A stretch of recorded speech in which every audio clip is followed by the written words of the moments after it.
ध्वनियों से शुरुआत करते हैं जो बिल्कुल आजाद हैं।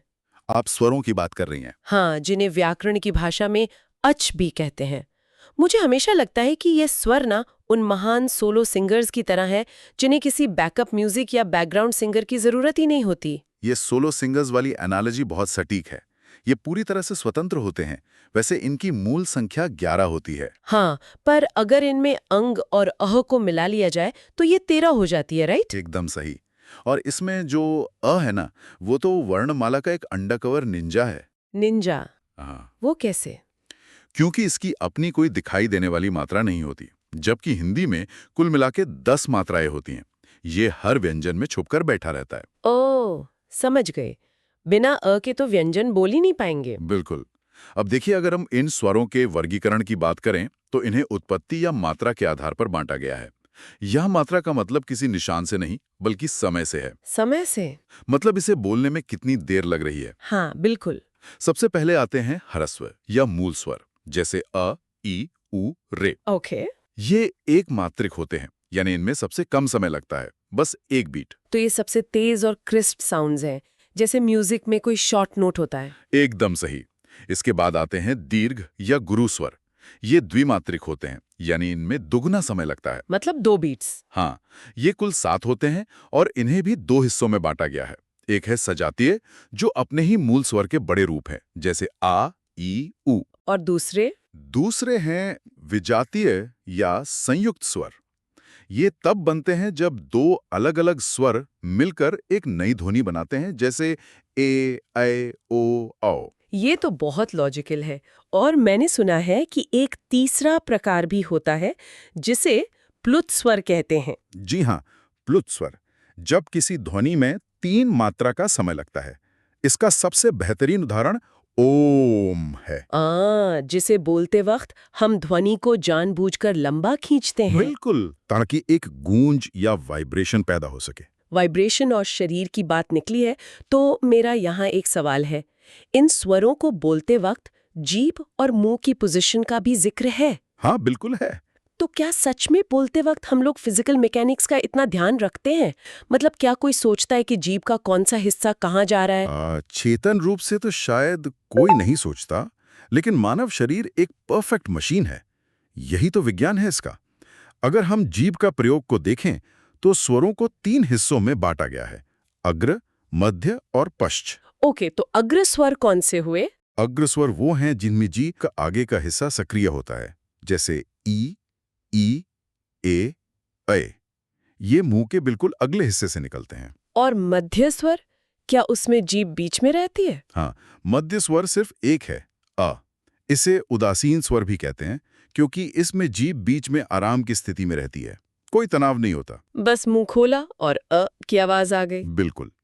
और फिर आते हैं पश्च स्वर, जैसे आ, उ, ओ, औ।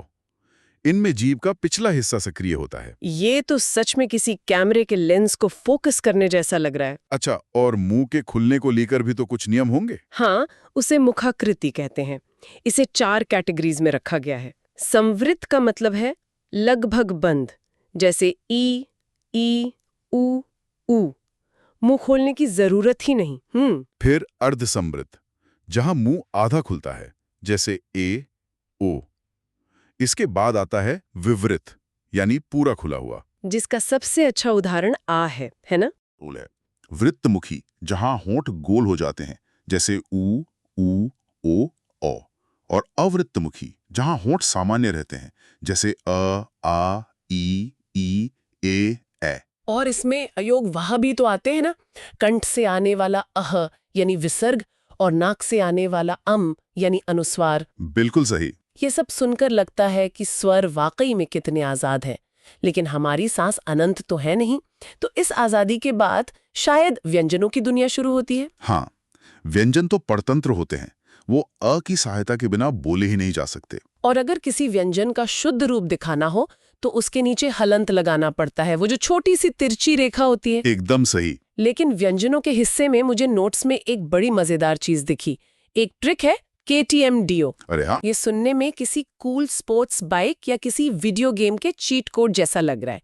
क्या ये सच में हमारे गले से होंठों तक का नक्शा है? आप इसे एक परफेक्ट चीट कोड ही मान लीजिए।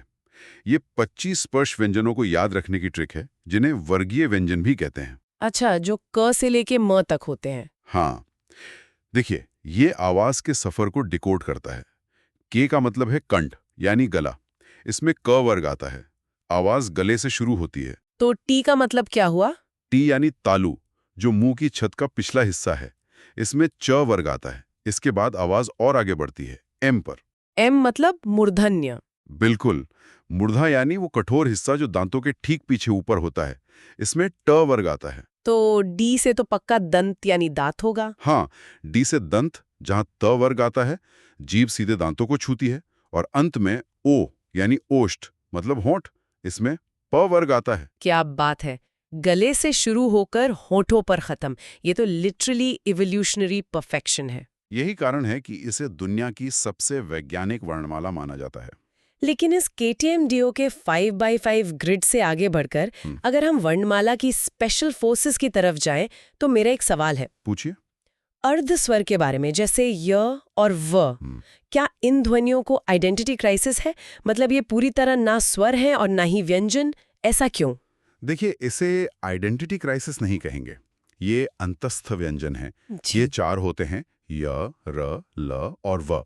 ओके। जब आप य या व बोलते हैं तो मुंह के अंग करीब आते हैं, पर पूरी तरह ब्लॉक नहीं करते। जी। हवा बिना खास रुकावट के निकल जाती है, जैसे स्वरों में। अच्छा, इसलिए इन्हें अर्ध स्वर कहते हैं। हाँ, और इसी में र एक प्रकंपित या लुंठित व्यंजन है। इसे बोलते वक्त जीभ रोल होती है या कांपती है। हाँ, र बोलकर ही वाइब्रेशन फील होती है। और ल का क्या? ल पार्श्विक है। इसमें जीभ बीच में ब्लॉक बनाती है और हवा साइड से निकल जाती है। और साथ ही हमारे पास पंचम वर्ण या नासिक के ध्वनियां भी हैं। जो नाक से बोली जाती हैं। बिल्कुल, जैसे इन, ञ, ण, न, म। और ऊष्म या संघर्षी व्यंजनों के बारे में भी कुछ था ना? हाँ, ये भी 4 होते हैं। श, श, स, ह। इनमें हवा इतनी रगड़ खाकर निकलती है कि गर्माहट पैदा होती है। तभी इन्हें ऊष्म कहते हैं। और इसमें ह सबसे खास है। इसे काकल्य वर्ण कहा जाता है, जो सीधे कंठ के बिल्कुल निचले हिस्से से निकलता है। इसके अलावा नोट्स में कुछ और महत्वपूर्ण व्यंजन भी हैं, जैसे उत्क्षिप्त या ताड़न जात ड और ढ। जी, ये नवीन विकसित ध्वनियां हैं। बोलते वक्त जीभ झटके से नीचे गिरती है। और 4 संयुक्त व्यंजन भी होते हैं, क्ष, त्र, ज्ञ, श्र। तो मुखाकृति और जीभ की पोजीशन के बाद अब सांस और गले के कंपन पर आते हैं, जिसे प्रयत्न कहा गया है। हाँ, ये बहुत अहम हिस्सा है। मुझे तो ये बिल्कुल किसी हाई एंड म्यूजिक सिस्टम में वॉल्यूम और बेस की ट्यूनिंग सेट करने जैसा लग रहा हाँ, ये तुलना बहुत बढ़िया। है ना? कि कहाँ हवा ज्यादा छोड़नी है और कहाँ गले में वाइब्रेशन ज्यादा करनी है। एकदम। देखिए, इस ट्यूनिंग के भी टेक्निकल टर्म्स हैं। पहला है प्राणवायु, यानी हवा। अल्प प्राण और महाप्राण। जी, अल्प प्राण में कम हवा निकलती है। इसमें वर्ग का पहला, तीसरा, 5वां अक्षर, सारे अंतस्थ, अंग और सभी स्वर आते हैं। तो महाप्राण में ज्यादा हवा निकलती होगी? बिल्कुल, इसमें वर्ग का दूसरा और चौथा अक्षर, सारे ऊष्म व्यंजन और अह आते हैं। ओके, ये तो वॉल्यूम हो गया। अब बेस यानी वाइब्रेशन का क्या? उसे घोषत्व कहते हैं, अघोष यानी बिना वाइब्रेशन के। इसमें वर्ग का पहला, दूसरा अक्षर और श, श, स आते हैं। और सघोष में वाइब्रेशन होती है? हाँ, सघोष में वर्ग का तीसरा, चौथा, 5वां अक्षर, सारे अंतस्थ, ह, अंग और सभी स्वर आते हैं। इन सब वैज्ञानिक तथ्यों के बाद अब उन चीजों पर आते हैं जो आमतौर पर लोगों को नहीं पता होती। हाँ, जो नोट्स के आखिर में स्पेशल फैक्ट्स दिए हैं। सच बताऊं तो मुझे आज तक नहीं पता था कि अक्षरों का भी जेंडर यानी लिंग होता है। जी हाँ, बिल्कुल होता है। नोट्स के मुताबिक ई और री स्त्रीलिंग है, जबकि बाकी सभी वर्ण पुल्लिंग है। ये तो लिटरली माइंड ब्लोइंग है। भाषा विज्ञान में ये बहुत ही मजेदार तथ्य है। इसके अलावा कुछ और फैक्ट्स भी हैं, जैसे आगत ध्वनियां। आगत ध्वनियां मतलब जो बाहर से आई हैं? हाँ, जैसे अ स्वर अंग्रेजी से आया है। और व्यंजनों में क, ख, ग, ज, फ जिनकी नीचे नुक्ता लगता है, वो अरबी फारसी से आए हैं। अच्छा, और डिक्शनरी को लेकर भी कुछ अजीब से नियम है ना? हाँ, हिंदी शब्दकोश में सबसे पहले अंग और अह वाले शब्द आते हैं। और सबसे इंटरेस्टिंग बात, क्ष हमेशा क के बाद मिलता है और त्र त के बाद। क्योंकि वो उन्हीं व्यंजनों से मिलकर बने हैं। Make sense. बिल्कुल। और इसमें डॉक्टर भोलानाथ तिवारी का नियम भी है। वो क्या है? उनके अनुसार री एक स्वर नहीं है, क्योंकि आजकल हम इसे र में ई की मात्रा लगाकर बोलते हैं। ये एक बहुत बड़ा लिंग्विस्टिक डिबेट पॉइंट है। वाह। और युग्म ध्वनियां भी होती हैं, जैसे दिल्ली, चक्की और अनुनासिक ध्वनियां भी। हाँ, चंद्रबिंदु, जिसका उच्चारण मुंह और नाक दोनों से एक साथ होता है। इतने सारे डिटेल्स। देखिए, इन नोट्स को देखकर एक बात साफ समझ आती है क्या? कि हिंदी वर्णमाला सिर्फ लिखने का एक तरीका नहीं है। ये ह्यूमन एनाटमी, अकॉस्टिक्स और साउंड इंजीनियरिंग का एक परफेक्ट कॉम्बिनेशन है। बिल्कुल सही बात है। अगली बार जब आप हिंदी का कोई लंबा शब्द बोलें, तो रुककर महसूस कीजिएगा कि आपकी जीभ, आपके होंठ और आपकी सांस मिलके कैसा जादू कर रहे हैं। ऐसे ही वीडियो के लिए लाइक और सब्सक्राइब जरूर करें। कल इसी टाइम संज्ञा की वीडियो आएगी।